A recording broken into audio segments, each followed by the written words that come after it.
اسلام آباد high court نے سابق وزیر اعظم عمران خان کی حکومت گرانے کی سازش کے مبینہ امریکی خط کی تحقیقات، عمران خان کا نام ECL میں شامل کرنے اور سنگین غداری کا مقدمہ چلانے کے لیے سیکرٹری داخلہ کو ہدایات جاری کرنے کے لیے دائر درخواست کل 11 اپریل کو سماعت کے لیے مقرر کر دی ہے۔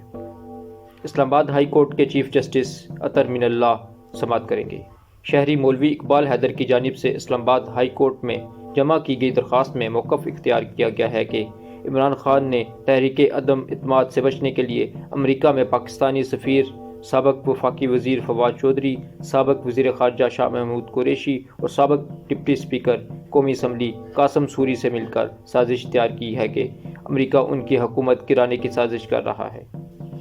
درخواست میں موقف اختیار کیا گیا کہ اس مقصد کے لیے امریکہ میں پاکستانی سفیر سے دھمکی آمیز مراسلہ لکھوایا گیا ہے، جس کا عمران خان نے 27 مارچ کے جلسے میں تذکرہ کیا اور 3 اپریل کو ڈپٹی اسپیکر نے اسی بنیاد پر تحریک عدم اعتماد مسترد کر دی۔ درخواست میں عدالت سے استدعا کی گئی ہے کہ سیکرٹری داخلہ کو عمران خان اور سابق وفاقی وزراء کے خلاف مبینہ خط سے متعلق انکوائری کا حکم دیا جائے۔ درخواست گزار نے عدالت سے استدعا کی ہے کہ عمران خان، فواد چودھری، شاہ محمود قریشی امریکہ میں پاکستان کے سفیر قاسم سوری کا نام ECL میں شامل کیا جائے۔